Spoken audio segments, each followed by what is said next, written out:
அல்ஹம்துலில்லாஹி வஹ்தா வஸ்ஸலாத்து வஸ்ஸலாமு அலா மல்லா நபிய பஅதா வ பஅத். அன்புள்ள சகோதரர்களே, சகோதரிகளே, பெரியவர்களே, தாய்மார்களே, நம் அனைவரின் மீதும் அல்லாஹ்வின் சாந்தியும் சமாதானமும் அன்பும் அருளும் நேர்வழியும் உண்டாகட்டுமாக. அன்பார்ந்தவர்களே, இந்த இறுதி இறைவேதமான குர்ஆன்ல இறைவன் ஒரு விஷயம் சொல்றான்.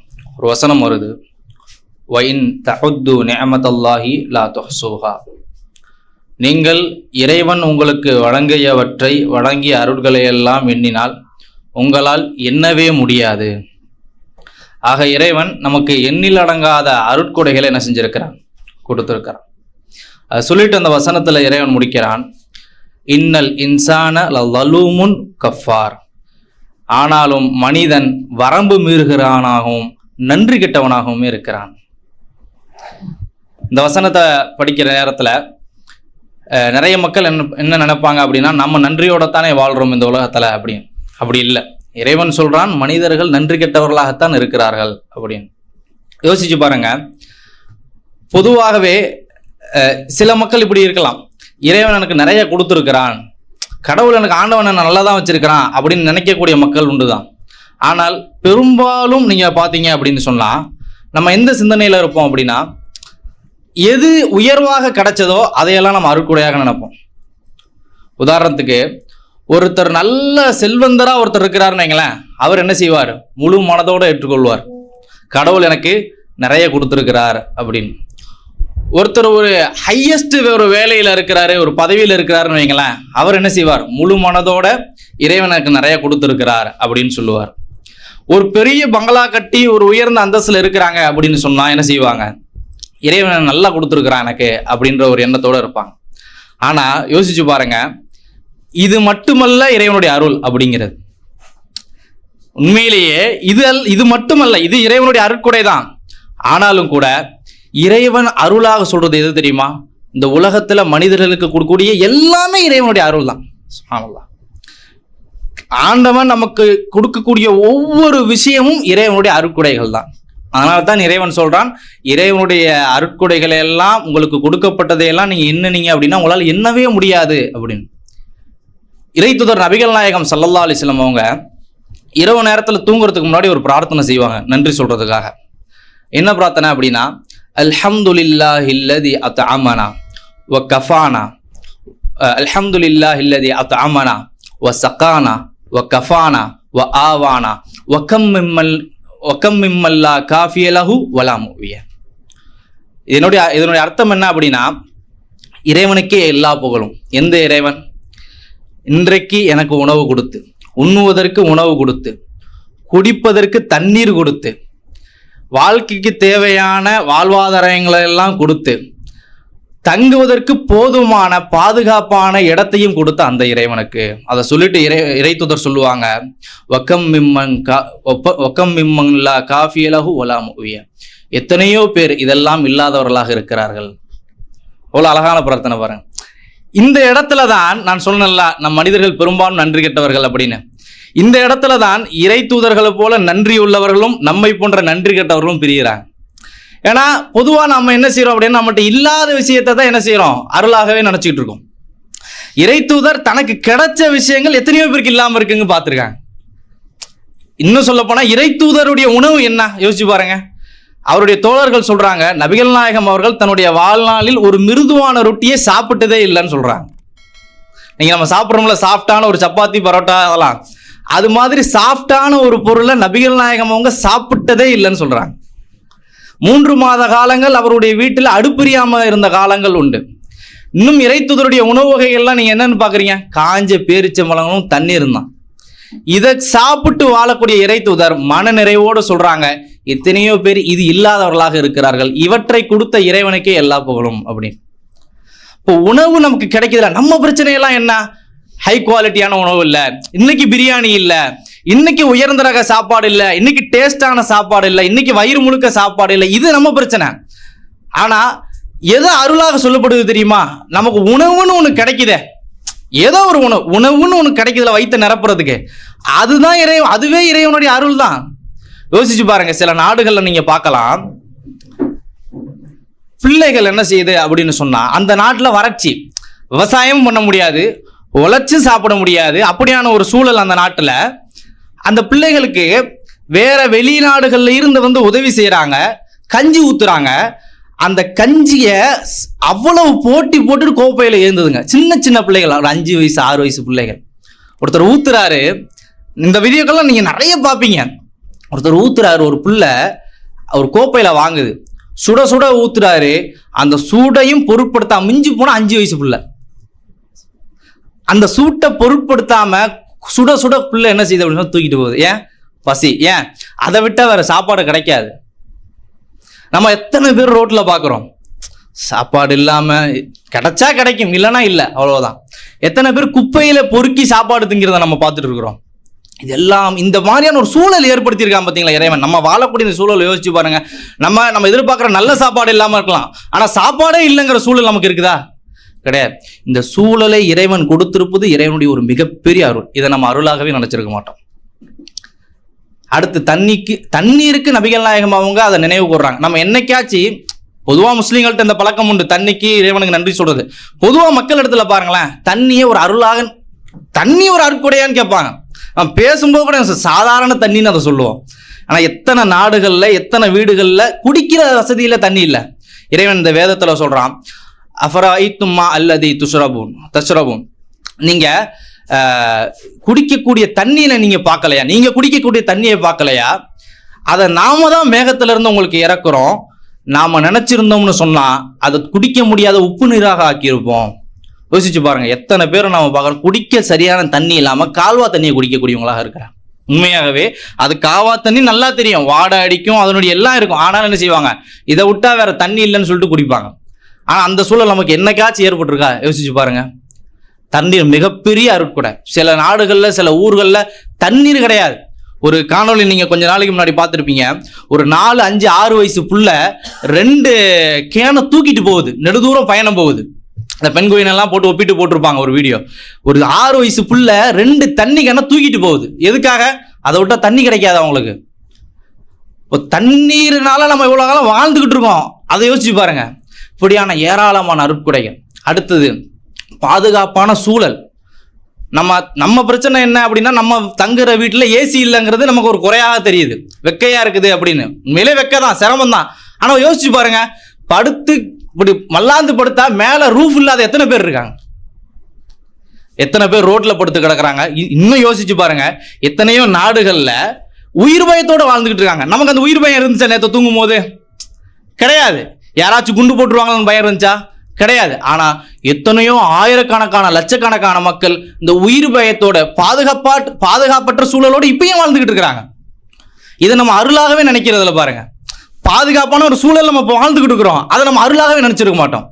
இறைவன் சூரத்துல் குரைஷ் அப்படிங்கிற இந்த குர்ஆனுடைய ஒரு அத்தியாயத்துல சொல்லுவான், ஃபல்யஅபுது ரப்ப ஹாதல் பைத், அந்த வீட்டினுடைய இறைவனை அவர்கள் வணங்கட்டும், காபாவுடைய இறைவனை அவர்கள் வணங்கட்டும். எதற்காக தெரியுமா? அல்லதி அத்அமஹும் மின் ஜூ, பசியற்று வாழ்வதற்கு உணவை கொடுத்தவன் அவன். வஆமனஹும் மின் ஹவுஃப், பயமில்லாமல் வாழ்வதற்கான சூழலை ஏற்படுத்தி கொடுத்தான் அவன் அப்படின்னு சொல்றான். இப்போ பயமில்லாமல் வாழக்கூடிய ஒரு சூழல் நமக்கு இறைவன் கொடுத்த மிகப்பெரிய அருட்கொடை. இப்படி நம்ம வாழ்க்கையில் இருக்கக்கூடிய ஒவ்வொரு விஷயங்களையும் நீங்க யோசிச்சு பார்த்தீங்கன்னு வைங்களேன், இறைவன் நிறைய அருள்கள் நம்ம கொடுத்துருக்கோம். நம்ம அது அருளாகவே அதை கணக்கிலே எடுத்திருக்க மாட்டோம். ஆரோக்கியம், நம்ம இங்க இந்த சபையில எத்தனை பேர் சளியோட உட்காந்துக்கிட்டு இரும்பிக்கிட்டு இருக்கோம்? ஆனா சளி அப்படிங்கிறது என்னைக்காச்சும் தான் நமக்கு ஏற்படுது. இருமலுங்கிறது என்னைக்காச்சும் தான் ஏற்படுது. தும்மலுங்கிறது என்னைக்காச்சும் தான் ஏற்படுது. ஆனா பெரும்பகுதி நம்ம வாழ்க்கையில் எப்படி இருக்கிறோம்?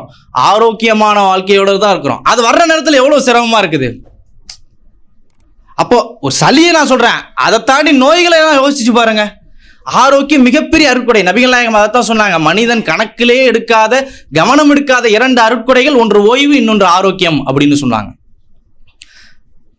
நிறைய நீ ஒவ்வொரு விஷயத்தையும் இப்போ நம்ம என்னன்னா இருக்கிறது எல்லாத்தையும் நமக்கு கிடைச்சதையில அருளா நினைக்காம குறைபட்டு கொள்றோம்.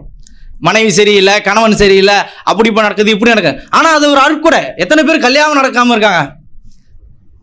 கணவன் இல்லாம, மனைவி இல்லாம எவ்வளவு பேர் இருக்கிறாங்க. அதை நம்ம என்னைக்காச்சும் அருளா நினைக்கிறோமா? எனக்கு கல்யாணம் ஆனதுங்கிறது ஒரு அருள். எவ்வளவு பேர் இது இல்லாம இருக்கிறாங்க? எத்தனை பேர் தற்கொலை பண்ணிக்கிறாங்க, பொண்ணு கிடைக்காம, கணவன் கிடைக்காம? யோசிச்சு பாருங்க. சரியான வாழ்க்கை இல்லாம தற்கொலை செய்யக்கூடியவங்க எவ்வளவு பேர்?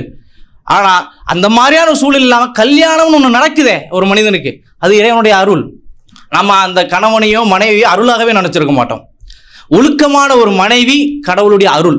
யோசிச்சு பாருங்க, மனைவிட்டு 1000 பிரச்சனை இருக்கட்டும், குறைகள் இருக்கட்டும், ஆனா அந்த கணவனோ மனைவியோ ஒழுக்கமா இருக்கிறாங்களா, அது உங்களுக்கு கிடைச்ச அருள். எத்தனை பேருக்கு அந்த பாக்கியம் கிடைக்குது?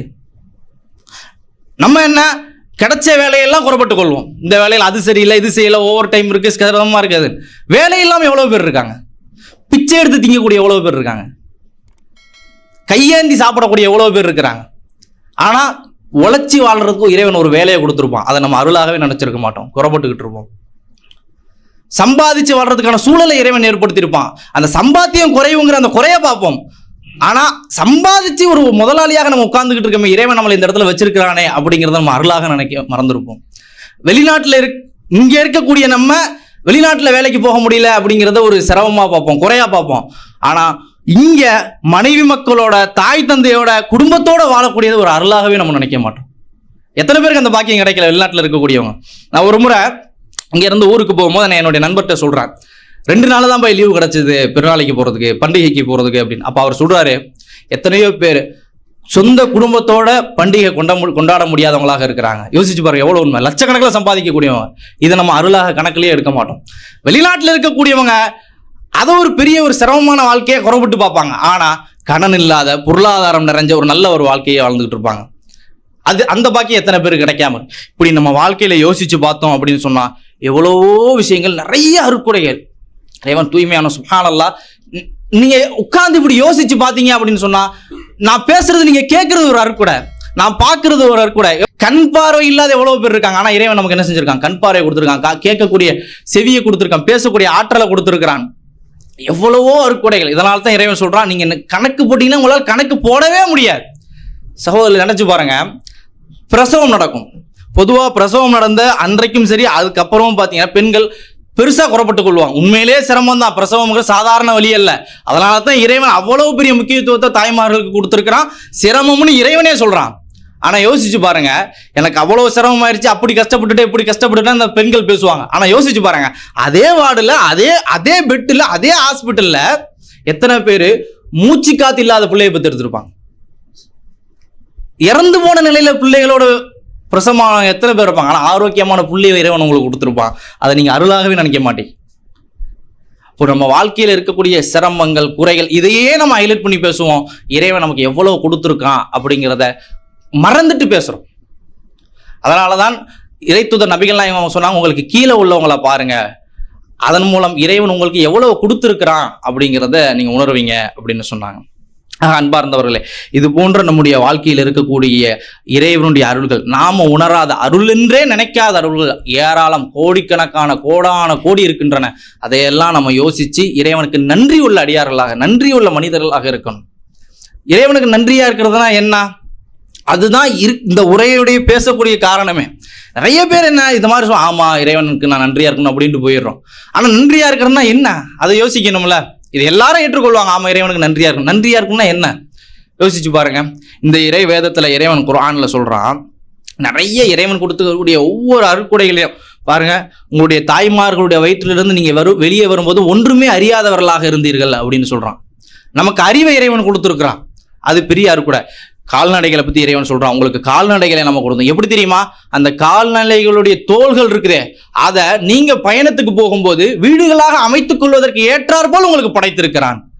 யோசிச்சு பாருங்க, ஒரு பில்டிங் தூக்கிட்டு போக முடியுமா பயணத்துல? முடியாது. ஆனா அந்த கால்நடைகள் மூலம் தயாரிக்கக்கூடிய போர்வைகளை வச்சு நம்ம எங்க வேணா என்ன செய்யறோம், போய் டென்ட் அடிச்சுக்கிறோம். இதை இறைவன் குறிப்பிட்டு சொல்றான், இது உங்களுக்கு இறைவன் கொடுத்த அருட்கொடை அப்படின்னு. இதெல்லாம் சொல்லிட்டு இறைவன் என்ன சொல்றான் அப்படின்னு சொன்னா, லஅல்லக்கும் துஸ்லிமூன். இதெல்லாம் எதுக்காக தெரியுமா? நீங்கள் இறைவனுக்கு கட்டுப்பட்டு நடக்க வேண்டும் என்பதற்காக சொல்லுகிறான். இதுதான் நன்றி. இறைவனுக்கு நன்றி செலுத்துறதுலேயே சரியான முறை என்ன தெரியுமா? படைத்த ஒரே இறைவனை மட்டும் வணங்கி அவன் சொன்னபடி நம்முடைய வாழ்க்கையை அமைத்துக் கொள்வதுதான் உண்மையிலேயே நன்றி செலுத்தக்கூடியது. அது நம்ம வாழ்க்கையில் இருக்குதா அப்படின்னு பார்க்கணும். முஸ்லிம் அல்லாத சகோதரர்கள் இதை பார்த்துக்கிட்டு இருப்பீங்க, யோசிச்சு பாருங்க. நீங்கள் வணங்கி கொண்டிருப்பது உங்களையும் என்னையும் அண்ட சராசரங்களையும் படைத்து அந்த ஒரே உண்மையான இறைவனையா? யோசிச்சு பாருங்க. நம்மளை படைக்காத இந்த உலகத்தை இயக்காத, நமக்கு மழையை கொடுக்காத, காற்றை கொடுக்காத, மூச்சு காத்தை கொடுக்காத, கண்களையும் காதுகளையும் செவிப்புலன்களையும் இதயங்களையும் கொடுக்காத ஒரு பொய்யான படைக்கப்பட்ட படைப்பினத்தை வணங்கிட்டு இருக்கீங்க. நான் சொல்றதை கொஞ்சம் யோசிச்சு பாருங்க. இதை ஏன் அப்படி செய்யணும்? நம்மளை படைச்ச இறைவன் பிரம்மாண்டமானவன். இவ்வளவு அருட்கொடைகளையும் கொடுத்த அந்த இறைவனை விட்டுட்டு நம்மளை படைக்காத சக படைப்பினத்தை வணங்குறோம் அப்படின்னு சொன்னா அது எவ்வளவு பெரிய நன்றி கேடு. அதான் இறைவன் கேட்கிறான் ஒரு இடத்துல, அருணி மாதா ஹலகு மினல் அருது அம்லஹும் ஷிர்குன் ஃபிஸ் சமாவாத். நீங்க எனக்கு காட்டுங்க, நீங்க வணங்குறீங்கல்ல என்னை தவிர. படைச்ச இறைவன் கேட்கிறான், என்னைய விட்டுட்டு நீங்க வணங்குறீங்கல்ல, அதெல்லாம் இந்த பூமியில எதை படைச்சிச்சு எனக்கு காட்டுங்க. அல்லது இந்த பூமியில இருக்கக்கூடிய இயக்கத்துல உங்களுக்கு வரக்கூடிய பொருளாதாரம், உங்களுடைய அருட்கொடைகள், உங்களுடைய வாழ்க்கை வசதிகள் இதெல்லாம் கிடைக்குதே, இதெல்லாம் இறைவன் ஏற்படுத்திய சிஸ்டம். இதுல ஏதாச்சும் பங்காச்சு அவர்களுக்கு இருக்குதா? அதுவும் கிடையாது. அப்படி இல்லாதவர்களையா நீங்க வணங்குறீங்க? இறைவன் அந்த கேள்வியை கேட்கிறான். ஆக நம்ம இதெல்லாம் யோசிக்கணும். நம்ம படைச்ச இறைவனுக்கு, நம்முடைய இறைவனுக்கு, நம்முடைய உண்மையான இறைவனுக்கு நன்றி உள்ளவர்களாக இருக்கிறோமா? சகோதரர்களே, இறைவன் இந்த இறை வேதத்துல சொல்றான், வல்லதி ஹலகலகும் மாஃபில் அருதி ஜமீஆ. இந்த வசனத்தை பாருங்க, இறைவன் நம்மளை பார்த்து சொல்றான், இந்த பூமியில் உள்ள அனைத்தையும் உங்களுக்காக இறைவன் படைத்திருக்கிறான். சுப்ஹானல்லாஹ். எங்கேயோ ஒரு பறவை பறக்குதுன்னு வைங்களேன், அது நமக்காக படைக்கப்பட்டது. நமக்கு மேல இருக்கக்கூடிய வானம் உங்களுக்காகவும் எனக்காகவும் படைக்கப்பட்டது. நம்ம வாழக்கூடிய பூமி நமக்காக படைக்கப்பட்டது. மேகங்கள், காற்று, மலைகள், இந்த பூமியில என்னென்னலாம் இருக்குதோ அது எல்லாமே நமக்காக படைக்கப்பட்ட இறைவன் சொல்றான், வல்லதி ஹலகலகும் மாஃபில் அர்தி ஜமீஆ. உங்களுக்காகத்தான் படைச்சிருக்கிறான். அது சொல்றது பொய் இல்ல. 2வது அத்தியாயத்தினுடைய 29வது வசனத்தை படிச்சு பாருங்க. இறைவன் அப்படியே சொல்றான், வல்லதி ஹலகலகும் மாஃபில் அர்தி ஜமீஆ. உங்களுக்காக படைத்திருக்கிறான் இந்த உலகத்தில் இருக்கக்கூடிய எல்லாத்தையும். இவ்வளவு செஞ்ச இறைவனுக்கு நாம் என்ன செஞ்சோம்? நம்மள்கிட்ட இறைவன் எதிர்பார்க்கறது என்ன தெரியுமா? நாம அந்த படைச்ச ஒரே இறைவனை மட்டும் வணங்கி அவனுக்கு கட்டுப்பட்டவர்களாக வாழணும் அப்படிங்கிறது தான். அதைத்தான் இறைவன் நம்ம படைக்கப்பட்ட அந்த நோக்கமாக சொல்றான், ஒமா ஹலக்கத்துல் ஜின்ன வல் இன்ச இல்லா லியஅபுதூன். நான் ஜின் என்ற இனத்தையும் மனித இனத்தையும் படைத்தது என்னை வணங்குவதற்காகவே தவிர வேறு எதற்காகவும் இல்லை அப்படின்னு. இப்படிப்பட்ட உயர் ரகமான பிரம்மாண்டமான பிரமிக்க வைக்கக்கூடிய பண்புகளை கொண்ட இறைவனை விட்டுவிட்டு நாம் சக படைப்புகள், அற்பமான படைப்புகள், சாதாரண விஷயங்கள், அதையெல்லாம் நான் சொன்னா உங்களுக்கு கோபத்தை ஏற்படுத்தலாம். நம்மளால் உருவாக்கப்படக்கூடிய சில கற்கள், நம்மளால் உருவாக்கக்கூடிய சில சிலைகள், நம்மளால் நட்டு வைக்கக்கூடிய சில மரங்கள், நம்மை போன்ற சில படைப்பினங்கள், நம்மை விட ஆற்றலிலும் நம்மை விட எல்லாவற்றிலும் குறைவான சில மிருகங்கள், இதையெல்லாம் கடவுள் என்று நம்பி வணங்குறோம் அப்படின்னு சொன்னா இது எவ்வளவு பெரிய நன்றி கேடு. இறைவன் அதைத்தான் குர்ஆன்ல சொல்றான், யா ஐயுஹல் இன்சான், மனிதனே, மா கர்ரக பி ரப்பிக்கல் கரீம், சங்கையான உன்னுடைய இறைவனை விட்டு உன்னை திருப்பியது எது அப்படின்னு கேட்கிறான். யோசிச்சு பாருங்க. அப்படிப்பட்ட இறைவனை விட்டுட்டு, உண்மையான ஒரே இறைவனை விட்டுட்டு நாம நம்மை போன்ற படைப்பினங்களை வணங்குறோம் அப்படின்னு சொன்னா நமக்கு என்னதான் ஆச்சு?